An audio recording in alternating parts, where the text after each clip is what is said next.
¿Qué es lo único que Dios quiere de nosotros, que hará que Él pase por alto a 1000 personas y se enfoque en ti con favor y deleite? ¿Cuál es esa cosa? La fe. La Biblia dice, sin fe es imposible agradar a Dios. Es que la fe justifica a Dios en todo lo que dice. Cuando Él promete algo y le creemos que eso pasará, eso es fe. Cuando creemos lo que Él nos dice en su palabra, que Cristo logró esto, eso, aquello por nosotros en la cruz y lo creemos, eso es fe. Y la fe es estar plenamente persuadidos de la bondad de Dios, de la misericordia y de la gracia, Gesed de Dios. Eso es fe. De hecho, la fe se menciona solo unas pocas veces en el Antiguo Testamento. Y la mayor parte del tiempo es de forma negativa. Por ejemplo, hijos en quienes no hay fe.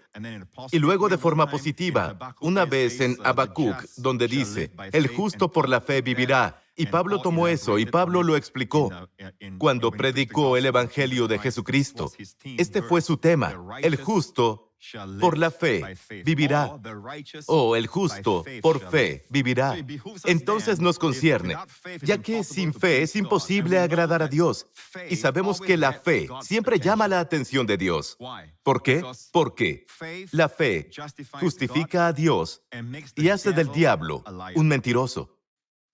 Por otro lado, la incredulidad justifica a Satanás y hace que Dios parezca ser un mentiroso. Y por eso la incredulidad es la peor actitud que puedes tener hacia Dios. Y por eso de todos los pecados que guían al grupo que va al lago de fuego en el libro de Apocalipsis, los dos primeros son los cobardes y los incrédulos. Los cobardes y los incrédulos. Pensamos en los pecados evidentes como los peores. Son pecados de todas formas, pero no son los pecados evidentes. Los peores tipos de pecados son la incredulidad, la duda, el miedo, la falta de confianza en la bondad de Dios. Por eso, entre más descubrimos cuán bueno es Dios, más podemos descansar en su bondad, porque la fe es un descanso. Amén. La fe es un descanso. Escribe eso en algún lugar de tu hombre espiritual. La fe es un descanso. Entonces, mientras estamos ocupados afuera, como en el tabernáculo de Moisés, la Biblia nos dice que todos los días los sacerdotes trabajaban afuera. Así que afuera están ocupados, matando a los animales, sacrificándolos en el altar del holocausto. Pero dentro del templo, el lugar santísimo que es una imagen de nosotros hoy, somos el templo de Dios. Pero en el fondo, en el lugar santísimo que es nuestro hombre espiritual, hay descanso perfecto, hay quietud perfecta. No hay actividades evidentes allí, solo la presencia del Señor. Y cuando el sumo sacerdote entra en el día de la expiación, hay tanta gloria y tanta paz, hay tal descanso de todas tus obras. Entonces la Biblia dice, esforcémonos pues por entrar en este reposo. Y ahora estamos en este lugar espiritualmente hablando. Estamos ahora a los ojos de Dios, sentados con Cristo en el lugar santísimo a la diestra del Padre. Y disfrutamos ese lugar por la fe. Amén. Es por fe, no por los sentidos, no por la experiencia, sino por la fe. Alabado sea el Señor. Confío que este mensaje los encuentre a todos bien y prosperando en su alma. Esa es la primera área. Y luego en su cuerpo, en su salud, y también hacia el exterior, en todos los aspectos de su vida. Alabado sea el Señor. Gracias, Señor Jesús. Creo que Dios nos preparará de manera personal y única. Yo creo que Dios preparará a la iglesia en general, pero también individualmente para ti y tu familia en una manera muy única. Es un momento para que también ores oraciones como, Dios, dame el espíritu de sabiduría y de revelación para que te conozca mejor. Muéstrame, Señor, ¿qué quieres que fluya en mí y mi familia? Y luego, cuando tengas el plano de Dios para tu vida y fluyas en él, verás bendiciones maravillosas venir sobre ti. Alabado sea el Señor. Y creo que mientras escucho al Espíritu, siento que Dios quiere que poseamos más y más de sus posesiones. Como está escrito en Abdías, la casa de Jacob poseerá sus posesiones. Una cosa es tener tus posesiones. Otra cosa es poseer tus posesiones. Muchos de nosotros creemos en el Señor Jesucristo y en su muerte por nosotros en la cruz, donde llevó nuestros pecados, expió nuestros pecados. La obra redentora de Jesucristo, pero más en el área de los pecados. Y con razón, porque esa es la primera área que Dios quiere que veamos. Como dice el salmista, bendice alma mía al Señor y no olvides ninguno de sus beneficios. ¿Notas que son todos? No es solo un beneficio, todos sus beneficios, en plural. Alabado sea el Señor. Y el primero que menciona es, perdona todas tus iniquidades. Así que no olvides todos los beneficios de Dios, que perdona todas tus iniquidades. Esa es la primera bendición que Dios quiere que recibamos. Ahora, una vez que recibimos esa bendición, hay más para nosotros. Y de eso quiero hablar. El siguiente beneficio que tenemos es el que sana todas tus dolencias. Entonces, es asombroso que cuando Dios le dijo a Josué que entrara a la tierra prometida, en el primer capítulo, el comienzo de Josué, leemos esto: mi siervo Moisés ha muerto. Ahora pues, levántate y pasa este Jordán, tú y todo este pueblo, a la tierra que yo les doy a los hijos de Israel. Noten que Dios dice, la tierra que yo les doy. Dios no dijo que les daré en el futuro. Él dice, les doy ahora a los hijos de Israel. Todo lugar que pisare la planta de su pie, yo les he entregado. Cada lugar que la planta de tu pie pise, te lo he dado. Como le dije a Moisés, noten que Dios está usando el tiempo pasado ahora. Todo lugar que pise la planta de tu pie, yo te lo he dado. Ya es tuyo. Pero todavía necesitas pisarlo. Necesitas pisar tu propiedad. Tienes que pisar tu herencia. Necesitas pisar la tierra que Dios te ha dado. Y la Biblia dice que necesitamos poseer nuestras posesiones. Y la profecía en Abdías es que la casa de Jacob, el pueblo de Dios, poseerá sus posesiones. Y estoy tan intrigado por el hecho de que es la casa de Jacob. Muchas veces Dios dirá la casa de Israel, pero cuando Dios dice la casa de Jacob, se refiere a su lado carnal. En otras palabras, al decir la casa de Jacob, Dios no está diciendo solo la casa de Israel. Los espirituales poseerán sus posesiones. Dice la casa de Jacob, incluso aunque sigan luchando, pero le creen a Dios. Eso es lo más importante. Ellos le creen a Dios, entonces si caen hacia arriba. Amén. En lugar de hacia abajo. Ellos tienen un corazón para Dios, pero no tienen que esperar hasta que sean espirituales, hasta que hayan crecido un poco en el Señor y entonces poseerán. Dios dice ahora mismo, mientras todavía estás creciendo, la casa de Jacob poseerá sus posesiones. Alabado sea el Señor. Y esto es lo que Dios le dice a Josué: todo lugar que pise la planta de tu pie será tuyo. Todo lugar. Amén. Vamos descubriendo más y más la tierra que Dios nos ha dado en Cristo. Y en todo, estas son imágenes de la verdadera tierra prometida que Dios nos ha dado. Amén. La tierra de descanso, como se revela en Hebreos capítulo 4. Juré en mi ira, dijo Dios de los hijos de Israel cuando salieron de Egipto, cuando no le creyeron a Dios. ¿Y qué es la incredulidad? La incredulidad justifica a Satanás. Incredulidad. Amén. Si no crees en Dios, en realidad estás justificando al enemigo, lo que el enemigo dice. Entonces Dios dice, estoy entristecido con esa nación. 40 años estuve afligido con esa nación. Y Dios dice, yo juré en mi ira, no entrarán en mi... Él no dijo tierra, no entrarán en mi reposo. Así que hoy para el creyente, la tierra de Dios es una tierra de descanso. En todo en el Antiguo Testamento, aunque es una tierra real, la tierra de Israel que es palpable, que es física, pero es como sombras, es un tipo. Estamos en la sustancia de eso. Ellos están en la sombra, nosotros en la sustancia. Mi sombra no es mi verdadero yo. Yo soy la sustancia. Amén. Si me ves, estás viendo al verdadero yo. Si ves mi sombra, no estás viendo al verdadero yo. Entonces, el Antiguo Testamento, todos son sombras. Y mucha gente quiere volver al Antiguo Testamento y poseer las bendiciones del Antiguo Testamento, cuando en realidad lo que Dios tiene para nosotros son mejores bendiciones, mejores promesas establecidas sobre un mejor pacto. Tenemos la sustancia. Amén. Alabado sea el Señor. Gracias, Jesús. Así que todo lo que Jesús hizo por nosotros en la cruz aún debemos poseerlo. Una de las cosas más tristes que Dios le dijo a Josué al final de su vida, hacia el final de su vida, fue esto.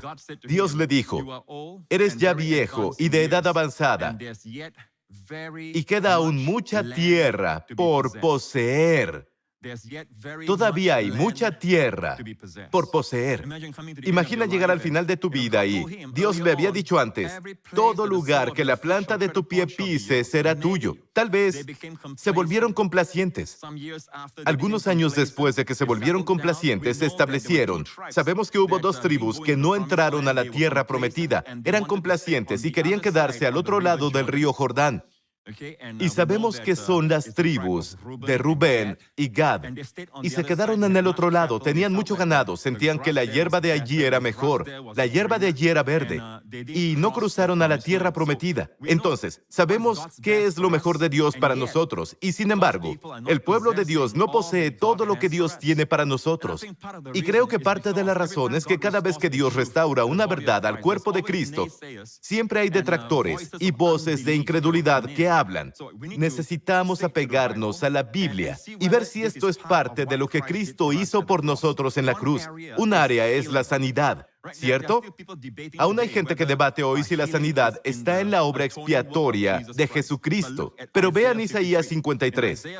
En Isaías 53 dice, ciertamente llevó, ciertamente, por cierto, es la palabra aken, en hebreo, que significa sin duda. Es la afirmación más fuerte. Una expresión de afirmación muy fuerte. Ciertamente, aken, Él llevó nuestras enfermedades y sufrió nuestros dolores. Ahora, la palabra enfermedades aquí es la palabra dolencias, kolé en hebreo, y llevó nuestro makov, sufrimientos. Ahora, veo a Isaías aquí, en esta traducción, y dice, llevó nuestras enfermedades y sufrió nuestros dolores, aunque uno de los derivados de esas palabras es también penas y sufrimientos. Pero en realidad, la palabra principal aquí, la idea aquí es que Jesús llevó nuestras enfermedades y nuestras dolencias.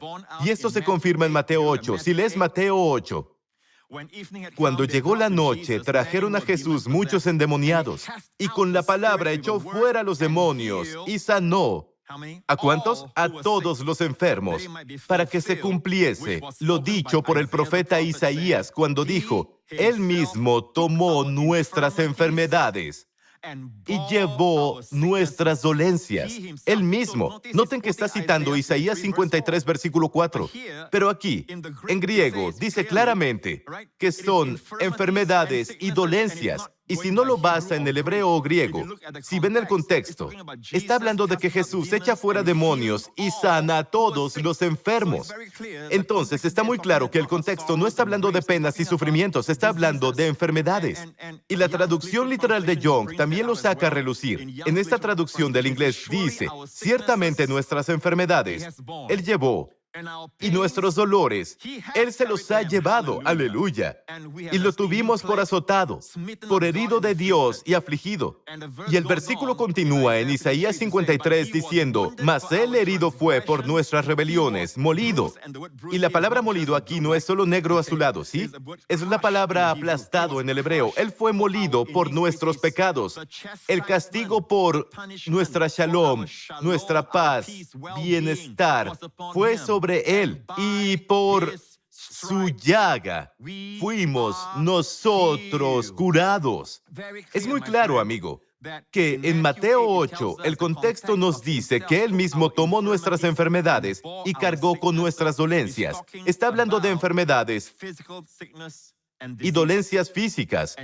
Y Jesús está sanando cuerpos. Entonces, ¿es eso parte de la obra de Jesús en la cruz? Isaías 53 habla de la obra de Jesús en la cruz. Ciertamente, Él llevó, Él cargó en Él mismo, su propia persona, nuestras enfermedades, nuestro kolé, y lo llevó en su persona en la cruz, nuestros dolores. Y por su llaga fuimos sanados. Por su llaga fuimos sanados. Es hora de que nos levantemos y poseamos nuestras posesiones. Cada lugar que pise la planta de nuestros pies será nuestro. Tomemos la sanidad, amén. La sanidad es nuestra. Dios no puede forzar las bendiciones en contra de tu voluntad. Tienes que quererlo. Tienes que desear eso. Debes liberar la fe para ello. Fe para ello significa que crees que Dios quiere dártelo a ti. Y puedes ver el deseo de Dios porque Él ha hecho eso en la cruz de Jesucristo, que por todo lo que Jesús tomó en esa cruz sobre sí mismo, significa que Él quiere que disfrutemos las bendiciones. Amén. Otra área es el área de la provisión. Aquí es donde algunas personas se desconectan. Estás hablando del Evangelio de la prosperidad. Nunca he predicado el Evangelio de la prosperidad. Siempre he predicado el Evangelio de la gracia y la paz. Así lo llama Pablo en Hechos 20. El Evangelio de la gracia. Nunca se llama el Evangelio de la prosperidad. Y necesitas definir la prosperidad porque la Biblia habla mucho de la prosperidad. Dice que el Señor prosperó todo lo que José hizo. ¿Qué significa eso? La Biblia habla del hombre que medita en la palabra de Dios en el Salmo 1. Y todo lo que hace prosperará. Todo lo que haga prosperará. Como sea que la Biblia interprete eso, yo lo recibo, porque está claro que es la voluntad de Dios, la bendición de Dios sobre el hombre que medita en la palabra de Dios. Amén. El apóstol Juan dice, amado, yo deseo que tú seas prosperado en todas las cosas y que tengas salud, así como prospera tu alma.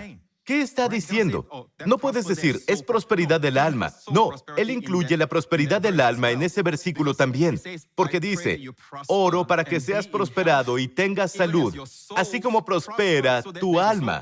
Allí está la prosperidad del alma, está cubierta ya. Entonces, ¿qué está diciendo la primera parte? Prosperar y tener salud. Amigo, no creemos que Dios nos quiere materialistas, con avaricia en el corazón, codiciosos por dinero, pensando en dinero todo el día. Eso es idolatría. Eso es amar las riquezas y no a Dios. No, amigo, pero por otro lado, no debemos enseñar que Dios nos quiere siempre en necesidad. Ya sabes, pobre. Pobre como ratón de iglesia, dice una expresión. No, amigo. Y muchas personas que están en contra de esta enseñanza, en realidad tienen 2 autos, viven con la propiedad de su tierra y les está yendo bien y están predicando contra esto. Hay una inconsistencia aquí, amigo. ¿Y desde cuándo creemos algo porque nuestra denominación enseña eso, aunque no está en la Escritura? O nunca hemos visto que eso pase antes. Así que no creemos eso. O en la historia de la iglesia. Si vas a la historia de la iglesia, debes retroceder hasta el libro de los Hechos. Y el libro de los Hechos nos dice que todos tenían sus necesidades cubiertas, sea como sea que Dios lo hizo. Amén. ¿Crees que Dios quiere que tus necesidades estén cubiertas, incluso tus necesidades materiales? Amén. Dice claramente, conocen la gracia de nuestro Señor Jesucristo. Vean este versículo. Ya conocen la gracia de nuestro Señor Jesucristo, que por amor a ustedes, siendo ricos, se hizo pobre en la cruz, para que ustedes, por su pobreza, fueran enriquecidos. Y el contexto allí se refiere incluso a las necesidades materiales. Amén, amigo. Y eso es lo que Dios está restaurando también en estos últimos días, esta verdad. ¿Te has fijado que en las iglesias donde predican que Jesús salva, ahí tienes la salvación pasando? Y luego hay iglesias que predican que Jesús salva y Jesús sana. Tienes salvación y sanidad. Luego están los que predican que Jesús salva, Jesús sana, Jesús bautiza en el Santo Espíritu, con todos los dones del Espíritu Santo también manifestándose. Ellos tienen esa manifestación en esa iglesia y luego viene un grupo llamado la gente del Evangelio completo y lo llamamos Evangelio completo porque creen que Jesús salva, Jesús sana y Jesús bautiza en el Santo Espíritu. Pero hay mucho más que Jesús hizo por nosotros, amén. En términos de estrés, ¿cómo tomó Él nuestras penas, nuestras aflicciones, amén, nuestra depresión, nuestras preocupaciones, nuestras ansiedades por la corona de espinas? ¿Por qué? Porque Dios dijo en Génesis, después de que Adán pecó, Dios dice que espinas y cardos producirá la tierra. Y Jesús usó la corona de espinas. ¿Qué significa? Eso significa que Él tomó tus preocupaciones y afanes, espinas en el sembrador y la semilla. Habla de los afanes de esta vida, las preocupaciones, afanes. Jesús se lo llevó todo, por eso llevó la corona de espinas, para redimirte de la preocupación, el miedo, la ansiedad, la depresión. Y en el jardín sudó sangre, porque en un jardín anterior, en el primer jardín, el jardín del Edén, después de la caída del hombre, Dios dijo, con el sudor de tu rostro comerás el pan. No será fácil de ahora en adelante, porque hemos pecado. Saldrán espinas de la tierra y sudarás por tu provisión, sudarás por lo que necesitas, sudarás para obtener las cosas que deseas. El sudor significa estrés, esfuerzo, trabajo laborioso. Pero entonces, lo que comenzó en el jardín del Edén se terminó en otro jardín, cuando Jesús suda sangre. Ahí es donde comenzó la pasión. Comenzó la pasión de Cristo, justo en el jardín, cuando sudó sangre. Una condición que la ciencia médica llama hematidrosis. Significa que bajo niveles extremos de estrés, los capilares revientan y se mezcla con el sudor. Solo muy pocos casos, incluso a lo largo de la historia, bajo coacción extrema, estrés extremo, eso sucede. Y Jesús sudó sangre, y la sangre cayó en tierra, dice la Biblia. Amigos, cuando Jesús sudó sangre, ¿saben qué hizo? La sangre de Jesús tiene la cualidad de ser redentora. Cuando sudó sangre, Jesús te redimió de la maldición del sudor que vino a causa de la caída de Adán.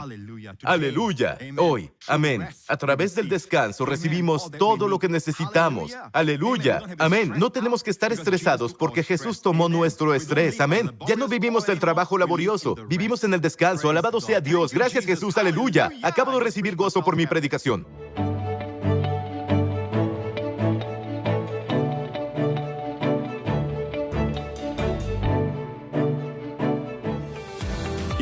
Si fuiste bendecido por este video, por favor comenta qué fue lo que te habló a ti.